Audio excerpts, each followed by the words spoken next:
Assalamualaikum warahmatullahi wabarakatuh. Alhamdulillah, assalatu wassalamu ala rasulillah Sayyidina Muhammad ibn Abdullah wa ala alihi wa sahbihi wa man tabi'ahu wa mawalah. Amma ba'd. Allahumma salli ala Sayyidina Muhammadin tibbil qulubi wa dawaiha wa afiyatil abdani wa shifaiha wa nuril absari wa diyaiha wa ala alihi wa sahbihi wa barik wa sallim. Yang kami muliakan alim ulama, cerdik pandai, para tokoh-tokoh masyarakat, yang besar tak dihimbau gelar, yang kecil tak disebut nama, Bapak Ibu, para orang tua kami, jamaah Masjid Raya An-Nur yang insyaallah senantiasa istiqamah dalam kebaikan. Amin ya rabbal alamin. Ini subuh terakhir insyaallah kita kajian subuh di bulan Ramadan tahun 1445 yang insyaallah mudah-mudahan kita akan dipertemukan kembali dengan bulan suci Ramadan di tahun-tahun berikutnya. Amin ya rabbal alamin. Allah Subhanahu wa taala berfirman di dalam Al-Qur'an, "Ud'uni astajib lakum."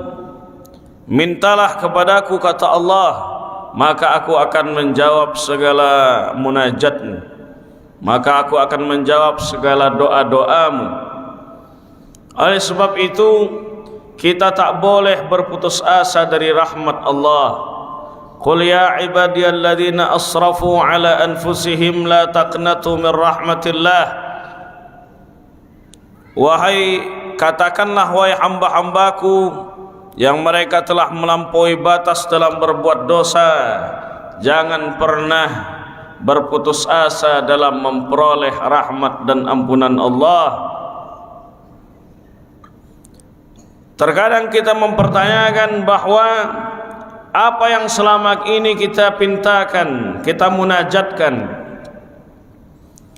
ada yang diijabah dan ada yang tidak diijabah. Maka kata Nabi sallallahu alaihi wasallam di dalam hadis riwayat Tirmizi, ad-du'a'u yanfa'u mimma nazal wa mimma lam yanzil. Doa itu bermanfaat bagi yang diijabah ataupun belum diijabah oleh Allah Subhanahu wa taala. Fa'alaikum ibadallah bid-du'a. Hendaknya kalian wahai hamba-hamba Allah senantiasa berdoa, bermunajat di hadapan Allah Subhanahu wa taala. Kapan waktu-waktu kita berdoa itu mustajab? Ada tempat yang dimana tempat itu mustajab untuk berdoa. Ada waktu-waktu di mana waktu tersebut mustajab untuk berdoa, dan ada orang-orang yang doanya diijabah oleh Allah Subhanahu wa taala. Itulah kaji kita insyaallah subuh yang berbahagia ini. Oleh sebab itu Bapak Ibu, doa itu adalah bagian daripada ibadah. Apa yang sudah kita munajatkan itu ada sebagian yang diijabah. Terkadang ada orang yang berputus asa, tak payah lagi aku berdoa banyak-banyak, yang lama saja belum terkabul. Tidak demikian. Karena Nabi menegaskan bahwa innahu man lam yas'alhu yaghdab alaih. Siapa yang tidak berdoa kepada Allah Subhanahu wa taala, maka Allah akan marah kepadanya. Hadis yang disebutkan di dalam kitab Sunan Ibnu Majah. Maka doa itu bagian daripada ibadah kita, supaya kita ini senantiasa mendapatkan rahmat dari Allah Subhanahu wa taala. Karena kita masuk surga bukan karena amal kita, karena amal ini tak seberapa, sedekah, setelah itu kita riak, hilang pahala. I'tikaf, setelah itu hasad, hilang pahala. Kemudian umrah, kemudian disertai dengan sombong, hilang pahala. Oleh sebab itu kita laksanakan qiyam, menghidupkan malam, siam, puasa Ramadan, melaksanakan i'tikaf, hadir di dalam majlis-majlis ilmu, tidak lain adalah menjemput rahmat Allah, karena dengan rahmatnya lah kita masuk ke dalam surganya. Kata Nabi, lan yudkhila ahadakumul jannata amaluhu, tidak ada di antara kalian itu, kata Nabi, yang masuk surga karena amalnya. Lalu sahabat heran, wala anta ya Rasulullah, apakah engkau juga tidak demikian wahai Rasulullah? Maka Nabi menjawab, wala ana, aku juga tidak demikian. Aku tidak masuk surga karena amalku, illa an yataghammadani Allahu biwasi'i rahmatihi, kecuali Allah naungi aku dengan luasnya rahmatnya. Maka kita tak boleh berhenti mencari, memperoleh, menjemput rahmat Allah Subhanahu wa ta'ala. Ada tempat-tempat yang mustajab untuk berdoa. Di antaranya adalah multazam. Multazam itu kenapa disebut dengan multazam? Karena iltizamul a'dha iltizamul a'dha fi, kita melekatkan badan kita ke tempat itu.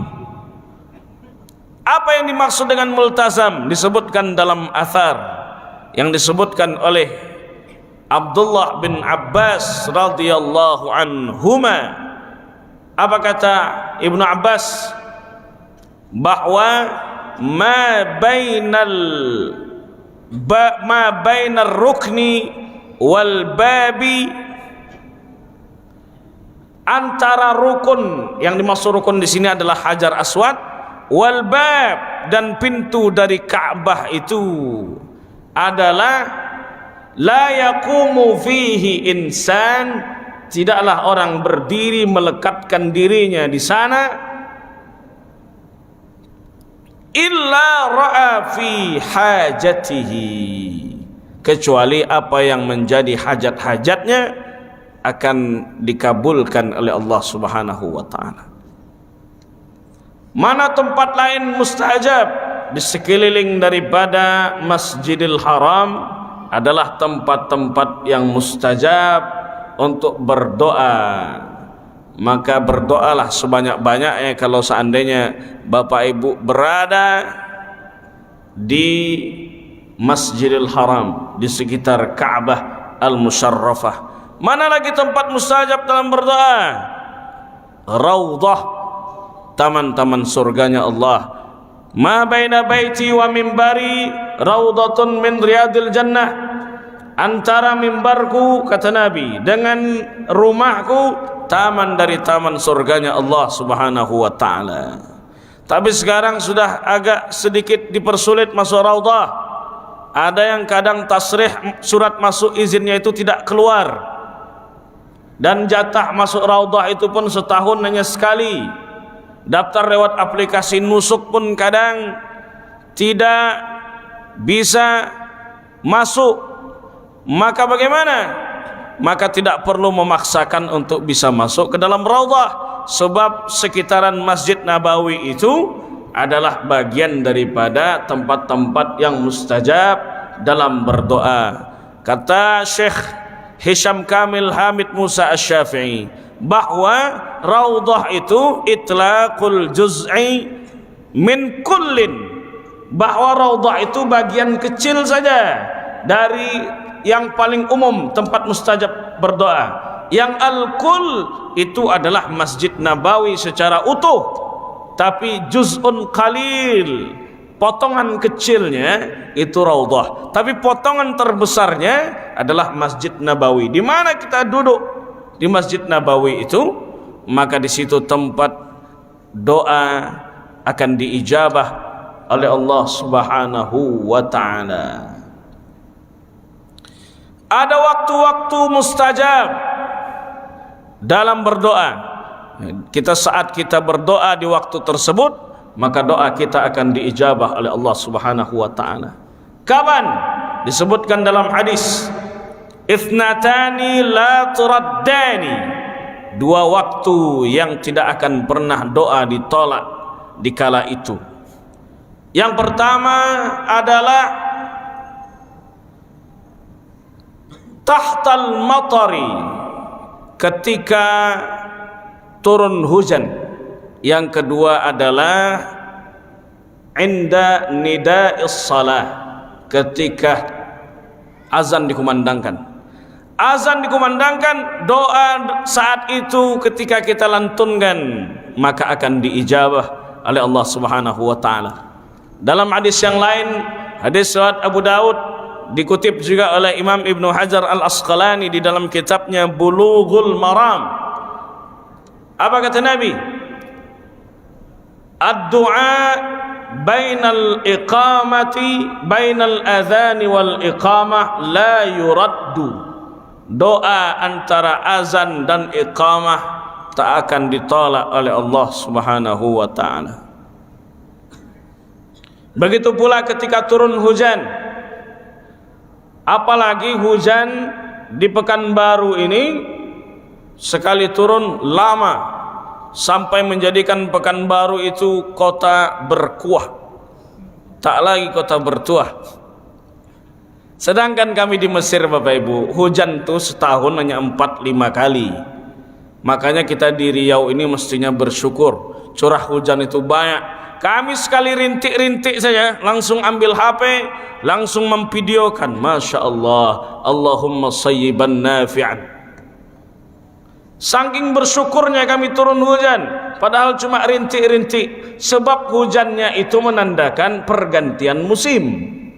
Kalau seandainya turun hujan dari musim panas ke musim semi, dari musim semi ke musim dingin,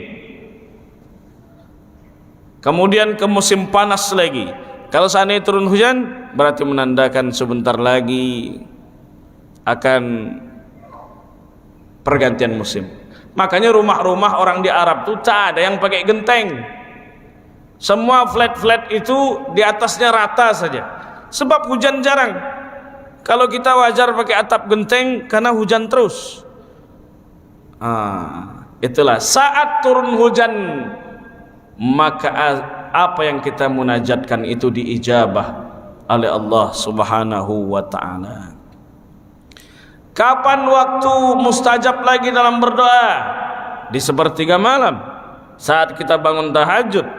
Wa minal laili fatahajjad bihi nafilatan lak, asa ayyab'atsaka rabbuka maqaman mahmuda. Di sepertiga malam bangunlah, kemudian laksanakan tahajud, maka Allah akan memberikan engkau kedudukan yang sangat mulia di hadapannya. Dalam hadis riwayat Abdullah bin Salam yang dikutip oleh Imam Ahmad di dalam kitabnya hadis terpanjang, kitab Musnad Imam Ahmad, kata Nabi, ya ayuhan nas, wahai manusia, absus salam, tebarkan salam, wa at'imut ta'am, berilah makan, wasilul arham, sambung tali silaturahim, wasallu bil laili wan nasu niyam, salat malamlah kalian di saat manusia dalam kondisi tertidur, tadkhulul jannata bisalam, kalian akan masuk surga dengan penuh ketenangan, keselamatan, kebahagiaan. Poin keempat adalah salat malam di saat manusia dalam kondisi tertidur. Kenapa orang yang salat tahajud itu doanya diijabah oleh Allah? Bapak punya anak 5 orang nih minta duit di waktu yang sama, minta THR, dikasih tak? Kasih, masing-masing 50.000. Tapi ada kalanya satu orang anak datang kepada bapak minta duit. Ketika dia minta duit, kebetulan anak nih, anak yang rajin puasa Senin Kamis, anak ini rajin sholat duha, sholat tahajud, tak pernah menyusahkan hati ayahanda. Apakah bapak akan memberikan 50.000? Tidak. yang Bapak kasih 200.000, 300.000, bahkan bisa lebih. Apa sebab? Sebab dia adalah anak yang mulia dan dia minta sendirian, yang lain sibuk dengan dunianya. Begitulah ketika seseorang menahan kantuknya di sepertiga malam, di saat orang-orang menikmati selimutnya, di saat orang-orang menikmati dingin AC-nya, dia bangun sepertiga malam, dia bermunajat di hadapan Allah Subhanahu wa taala dan dia meneteskan air mata. Sab'atun yuzilluhumullah fi zillihi yauma la izzilla illa zilluh. 7 golongan yang akan mendapatkan naungan di sisi Allah di saat tak ada naungan kecuali naungannya. Yang ketujuh, yang paling terakhir adalah rajulun dzakarallaha khalian fafadat ainahu. Seseorang yang dia berada di kesunyian sendiri, dia mengingat Allah, berzikir mengingat Allah, lalu matanya dibanjiri dengan air mata. Disebabkan karena dia takut kepada Allah, disebabkan karena dia rindu berjumpa dengan Rasulullah, disebabkan karena dia ingat dosa-dosa yang pernah dia lakukan, dan dia khawatir disebabkan dosa-dosa itu doa-doa tidak diijabah. Lalu dia merintih, lalu dia mengeluh, lalu dia curhat kepada Allah Subhanahu wa ta'ala. Kalau minta kepada Allah jangan minta tanggung-tanggung, minta sebanyak-banyaknya. Ini tidak, ya Allah berikanlah aku, anugerahkan aku motor Supra X jadilah. Tak bisa macam itu. Kalau minta kepada Allah minta sebanyak-banyaknya. Ya Allah berikan aku rezeki yang melimpah, yang penuh dengan keberkahan. Minta rezeki yang berkah, karena tidak semua rezeki yang banyak, yang melimpah itu berkah. Karena sebab berkah itulah hati menjadi tenang. Berapa banyak orang yang punya harta benda yang melimpah, hatinya tak tenang, karena yang dimakannya tidak sesuatu yang halal, bukan sesuatu yang berkah. Akibat itu juga membuat dia, apapun ibadah yang dia lakukan akan terasa hambar. Tak ada kenikmatan dalam ibadah yang dia lakukan, disebabkan karena dia memakan harta, bukan harta yang halal, melainkan harta yang jauh dari keberkahan. Bapak Ibu yang dirahmati Allah Subhanahu wa ta'ala, oleh sebab itu ketika orang bermunajat di malam hari, di sepertiga malam, maka Allah tentu saja akan memberikan kemuliaan baginya. Kapan lagi waktu doa akan diijabah? Ketika kita sujud. Aqrabu ma yakunul 'abdu min rabbih fahuwa sajidun. Seseorang itu akan semakin dekat dengan Allah itu adalah ketika dia sujud. Maka ketika sujud itu berdoalah sebanyak-banyaknya, bermunajatlah kepada Allah sebanyak-banyaknya. Doa apa yang kita panjatkan?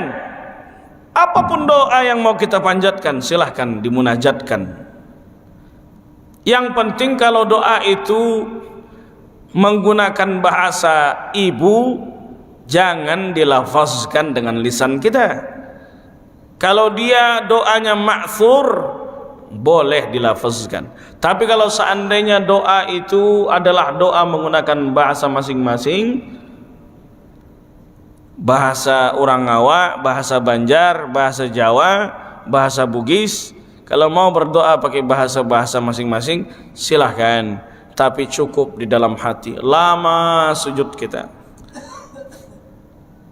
berdoa kepada Allah, tapi tidak saat sholat jamaah.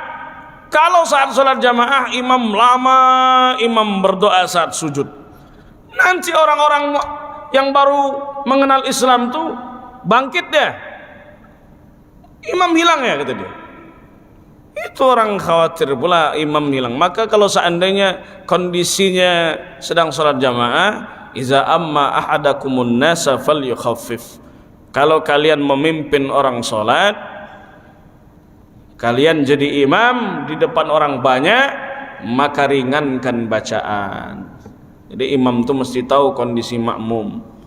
Karena ada makmum ini yang kedainya dia tutup sengaja untuk sholat berjamaah. Jangan sholat Yasin dibantai. Tak lagi orang sholat di Masjid An-Nur ini nanti. Bapak Ibu yang dirahmati Allah Subhanahu wa taala. Jadi saat sujud, doa-doa kita akan diijabah oleh Allah Subhanahu wa taala. Kalau kita berdoa Bapak Ibu, jangan sampai kita hanya berdoa untuk kita saja. Karena konsep doa itu berdoa, minta doa dan mendoakan. Minta doa artinya kita minta doa kepada orang-orang saleh. Kita minta doa dari orang-orang yang sedang dalam kondisi musafir. Kita minta doa dari anak-anak yatim, minta doa. Karena bisa jadi doa mereka itu tidak ada hijab dengan Allah Subhanahu wa taala.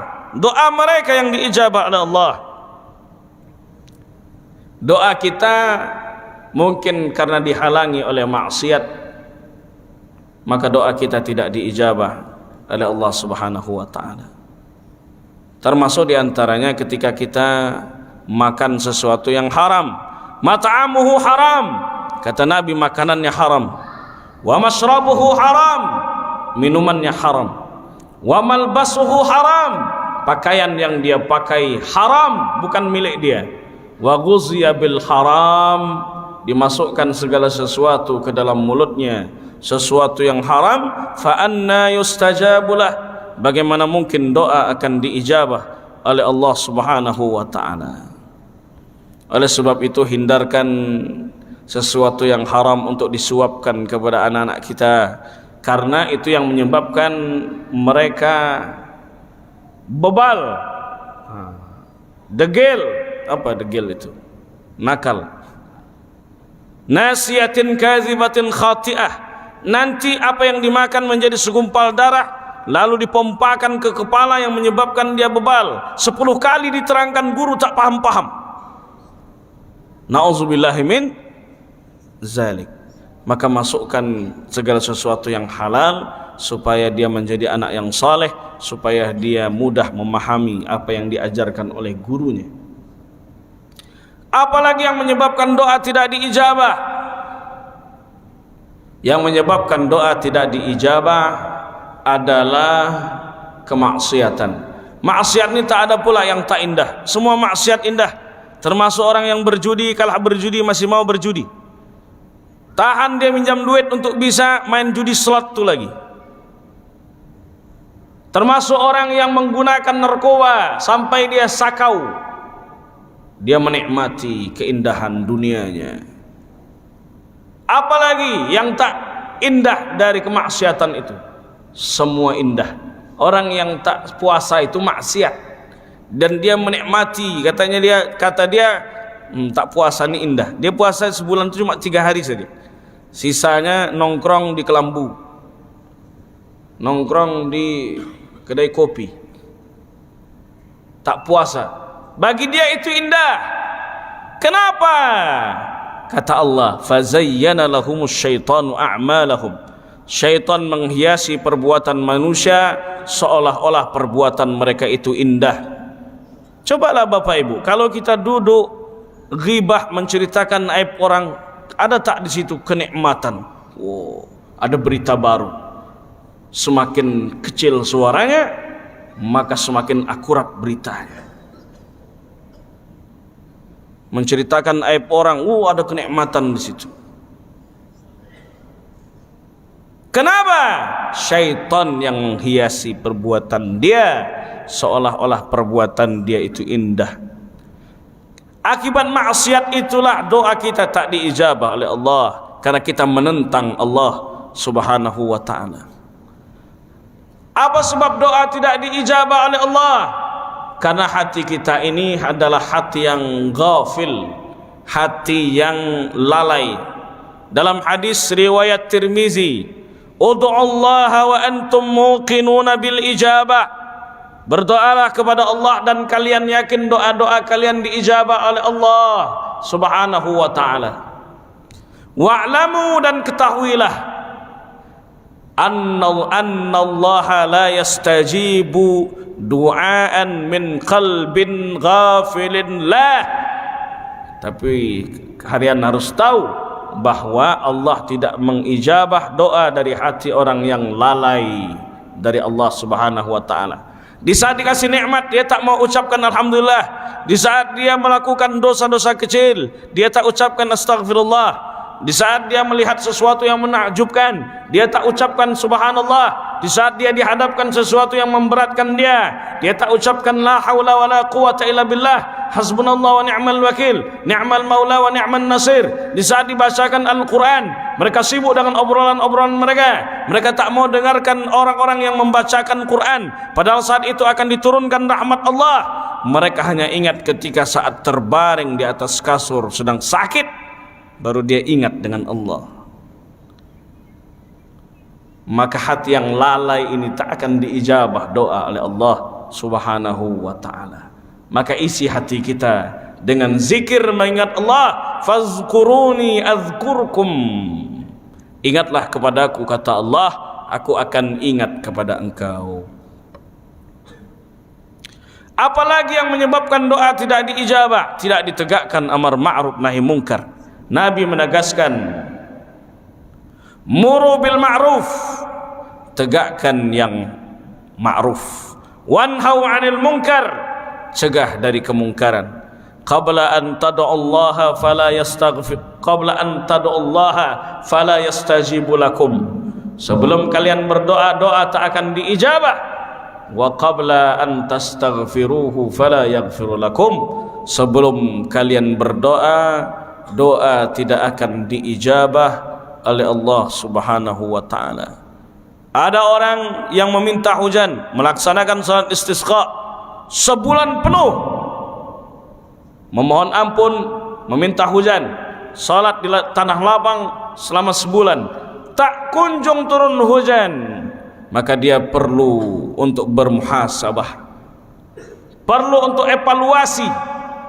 Apa yang menyebabkan doa tidak diijabah?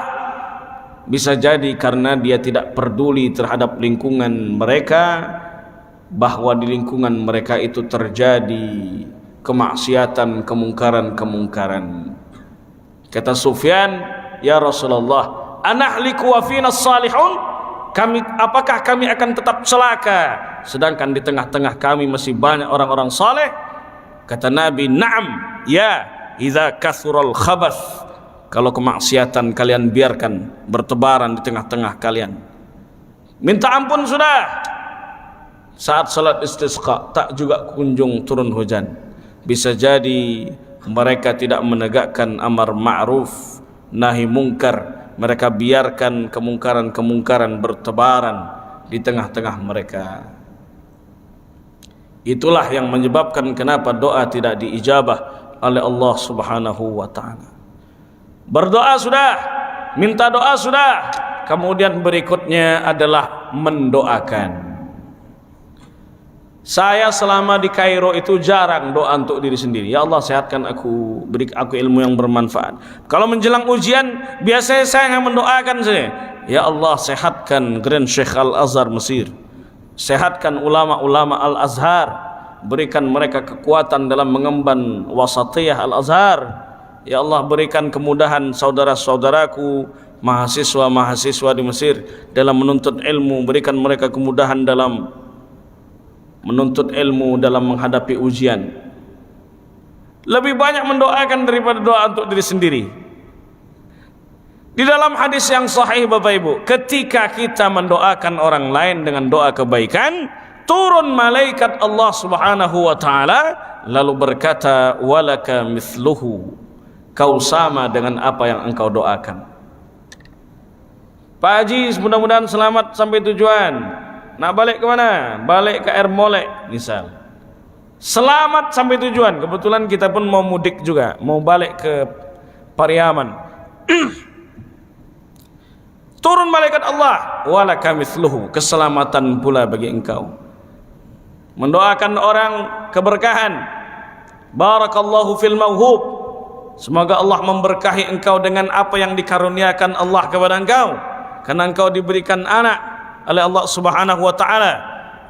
Maka kita pun akan turun malaikat Allah berkata, walaka mithluhu, kau sama dengan apa yang kau doakan. Begitu pula para ulama tasawuf mengajarkan supaya kita selamat dari sifat hasad, sifat dengki yang bisa menghancurkan segala amal kita. Doakan orang yang dapat nikmat dari Allah. Saudara kita, tetangga kita sudah panen sawitnya, laku tanahnya, bisa beli CRV baru. Wah. Apa yang kita lakukan? Apakah kita akan hasad? Dari mana duitnya ini? Tidak demikian. Yang kita lakukan, doakan dia, doakan orang yang dapat nikmat dari Allah. Kata para ulama, ya Allah, saudaraku beli mobil baru, maka sehatkan badannya, luaskan rezekinya, berkahi keluarganya, jauhkan dia dari fitnah, jauhkan dia dari musibah, berikan dia husnul khatimah di akhir hayatnya. Pernah atau tidak kita mendoakan orang dapat nikmat dengan doa kebaikan? Jarang. Padahal ketika kita doakan dia dengan doa kebaikan, turun malaikat Allah Subhanahu wa taala lalu berkata, walaka mithluhu, kau sama dengan apa yang engkau doakan. Begitulah dalam Islam Bapak Ibu, berdoa, minta doa dari orang-orang saleh, dan doakan orang lain dengan doa-doa kebaikan. Waktu diijabah doa sudah, tempat diijabah doa sudah. Sekarang orang-orang yang doanya diijabah. Dalam hadis Nabi sallallahu alaihi wasallam, "Thalathu da'awatin la turaddu." 3 doa yang tak akan ditolak oleh Allah Subhanahu wa taala. Yang pertama adalah da'watul musafir, doa orang yang sedang dalam perjalanan dari satu tempat ke tempat yang lain, maka doanya diijabah oleh Allah Subhanahu wa taala. Sekarang banyak orang mudik, maka doa mereka diijabah. Kalau jumpa orang di perjalanan, minta doa, doakan saya sehat, istiqamah di jalan Allah. Kemudian wa da'watus shaim hatta yuftir, doa orang yang berpuasa sampai dia berbuka, doanya diijabah oleh Allah Subhanahu wa taala. Siapa lagi doa yang diijabah? Doa orang yang diijabah itu adalah da'watul walid liwaladihi, doa seorang ayah, doa seorang ibu kepada anaknya, maka doa itu akan diijabah oleh Allah Subhanahu wa taala. Oleh sebab itu, ibu sekesal apapun dengan anak, jangan sampai keluar kalimat-kalimat yang tidak baik, karena itu akan diijabah oleh Allah. Kelakuan kau macam hantu, nanti jadi hantu betulan, percayalah, karena doa ibu diijabah oleh Allah. Jadi semarah apapun Pak kita dengan anak, doakan dengan doa yang baik. Kudoakan kau nak jadi dokter, kudoakan kau jadi TNI, kudoakan kau jadi menteri, sakit hati kuda, kudoakan kau jadi imam Masjid Raya An-Nur. Macam itu doanya. Jadi jangan sampai mendoakan dengan doa yang buruk, seemosi apapun Bapak Ibu kepada anak.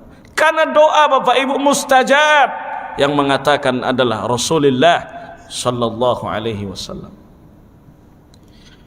Siapa lagi doanya diijabah? Da'watul mazlum, doa orang terzalimi. Ittaqu da'watal mazlum fa inna laysa bainahu wa bainallahi hijab. Hati-hati dengan doa orang terzalimi, karena tak ada perantara antara doanya dengan doa Allah, dengan Allah Subhanahu wa taala. Tak ada perantara doanya dengan Allah Subhanahu wa taala. Doa mereka akan diijabah oleh Allah Subhanahu wa taala. Boleh tak kita mendoakan orang dengan doa yang buruk? Tak boleh. Akan tetapi ada pengecualian dalam Quran. La yuhibbullahu al-jahra bis-su'i minal qawli illa man zulima. Allah tak suka ucapan-ucapan buruk keluar dari lisan orang yang beriman, kecuali orang-orang yang terzalimi. Jadi orang-orang yang terzalimi itu berhak berdoa dengan doa keburukan di hadapan Allah Subhanahu wa ta'ala. Apalagi kalau seandainya hak-hak dia dirampas oleh orang lain. Nabi pernah tak mendoakan orang dengan doa buruk? Pernah. Nabi utus sahabat-sahabatnya berdakwah di beberapa kampung. Di perjalanan sahabat-sahabat itu dibunuh. Lalu Nabi berdoa dengan doa kunut selama 1 bulan, dan doa kunut itu disertai dengan doa laknat. Inilah yang menyebabkan kenapa ada perbedaan pendapat mengenai kunut. Setelah doa kunut, Nabi sertai dengan doa laknat. Allahumma la'an bani Ri'lan wa Zakwan wa Usayyah. Ya Allah, laknat bani Ri'lan, bani Zakwan, bani Usayyah, karena telah membunuh sahabat-sahabatku. Lalu kata Anas bin Malik, thumma tarakahu. Lalu Nabi meninggalkannya. Nya disinilah yang membuat para ulama ikhtilaf. Apa hukum dari kunut? Menurut Abu Hanifah, mazhab Hanafi, menurut Imam Ibnu Ahmad bin Hanbal, mazhab Hambali, Nabi meninggalkan kunutnya sampai wafat, tak lagi berkunut kecuali yang sebulan tadi. Menurut mazhab kita Syafi'i dan Maliki, Imam Syafi'i berpendapat, berijtihad, yang Nabi tinggalkan doa laknatnya sampai wafat, Nabi tetap berkunut. Sekarang orang tak lagi sibuk berdebat mengenai hukum kunut, karena sudah banyak orang yang tidak salat subuh. Nah, salat subuhnya jam 9, bukan salat subuh namanya, salat subha, subuh di waktu duha. Nah, karena mengqadha salat saja lagi. Maka doa-doa orang yang terzalimi ini mustajab, diijabah oleh Allah Subhanahu wa ta'ala. Yang terakhir adalah jangan lupakan adab dalam berdoa. Apa adab dalam berdoa? Angkat tangan. Mana dalilnya? Hadis Nabi sallallahu alaihi wasallam, "Idza sa'altumullaha," kalau kalian meminta kepada Allah Subhanahu wa taala, "fas'aluhu bi butuni akuffikum." Mintalah dengan engkau menadahkan tangan, wala tas'aluhu bi zuhuriha. Jangan meminta dengan engkau meletakkan punggung tanganmu di atas. Sehingga kita meminta kepada Allah itu mesti harus dengan mengangkat tangan, bermunajat kepada Allah. Ya Allah, sehatkan kami, berikan kami rezeki yang melimpah, berikan kami pemimpin yang adil. Sebab Imam Ahmad ibn Hanbal, beliau berkata, "Lau kanat lana da'watun mujabah la da'awna lis-sultanil adil." Kalau ada doa yang paling mustajab di hadapan Allah, kami akan doakan punya pemimpin yang adil. Karena kalau seandainya kita punya pemimpin yang adil, khususnya di Riau, yang Riau ini adalah penyumbang terbanyak minyak untuk negeri ini, tapi persentase yang kembali kepada kita tipis sekali. Akhirnya jalan-jalan yang paling terpanjang rusak di Indonesia, Riau. Sawit, akasia, batu bara, ya salam. Kalau di kota saja jalan seperti itu, apalagi di kampung-kampung. Kalau kita punya pemimpin adil, kita akan merasakan kemaslahatan yang jauh lebih besar. Lalu apalagi adab dalam berdoa? Ucapkan alhamdulillah. Dah bunyi dah, masuk syuruk. 3 menit lagi. Ucapkan alhamdulillah, karena kata Nabi, "Idza shalla ahadukum falyabda bi tahmidillahi wath-thana'i alaih." Kalau ada di antara kalian yang berdoa, mulailah dengan alhamdulillahi rabbil alamin. Kullu amrin dzibalin lam yabda bilhamdulillahi rabbil alamin fa huwa aqta. Setiap amal baik kalau tidak dimulai dengan alhamdulillah, kata Nabi, maka amal itu terputus, tak bernilai di hadapan Allah. Yang ketiga, membaca salawat kepada Rasulullah sallallahu alaihi wasallam.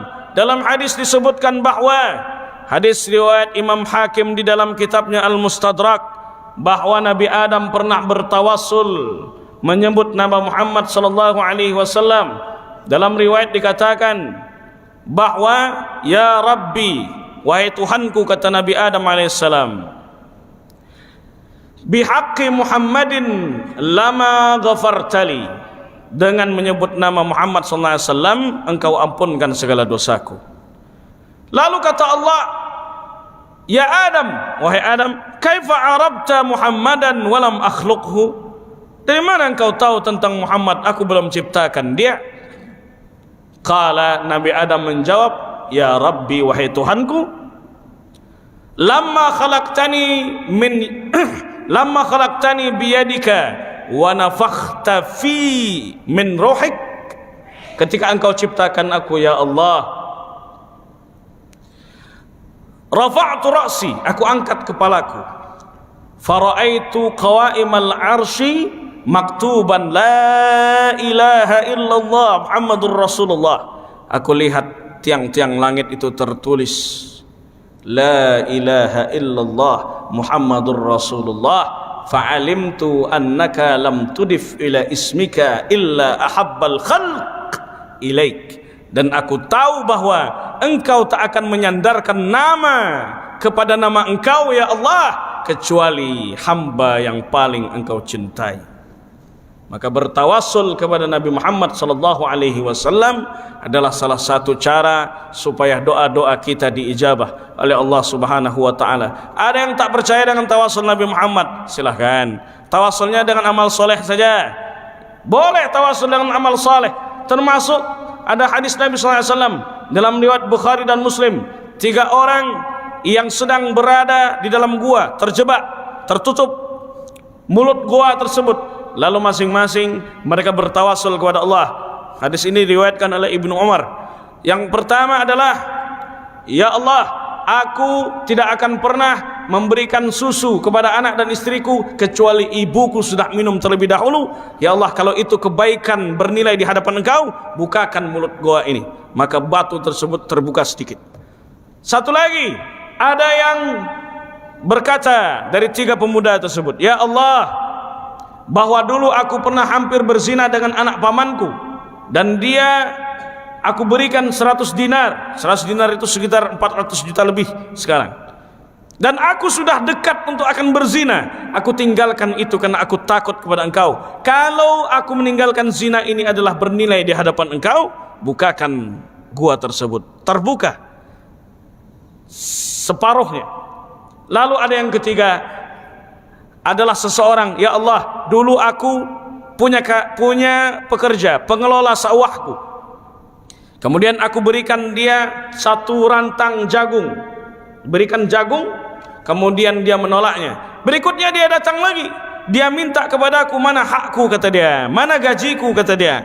Lalu ku kasihlah semua hewan ternakku kepada dia sebagai gajinya. Ya Allah, kalau itu kebaikan menurut engkau, bukakan mulut gua tersebut. Maka gua tersebut terbuka dengan tawassul dengan amal saleh. Termasuk membaca surat Yasin adalah tawassul. Termasuk dengan Al-Fatihah adalah tawassul kita dengan amal saleh, supaya doa-doa kita diijabah, bernilai di hadapan Allah Subhanahu wa taala. Itu saja kajian singkat kita pada pagi yang penuh dengan keberkahan ini. Mudah-mudahan kita senantiasa mendapatkan naungan rahmat dan ridha Allah. Kita diperjumpakan kembali dengan bulan suci Ramadan di tahun berikutnya. Selamat menanti hari nan fitrah. Semoga kita tidak diharamkan oleh Allah Subhanahu wa taala dari ampunan-ampunannya, dari doa-doa kita yang insyaallah kita berharap semoga doa-doa kita senantiasa diijabah oleh Allah Subhanahu wa taala. Mudah-mudahan kita Allah kembalikan kita ke hari nan fitrah ini, yaitu bersih urusan kita dengan Allah, bersih pula kesalahan kita kepada sesama. Saya mewakili pengurus Masjid Raya An-Nur Provinsi Riau mengucapkan taqabbalallahu minna wa minkum siyamana wa siyamakum, taqabbal ya karim, qul amu antum bi khairin, mohon maaf zahir dan batin. Wassalamualaikum warahmatullahi wabarakatuh.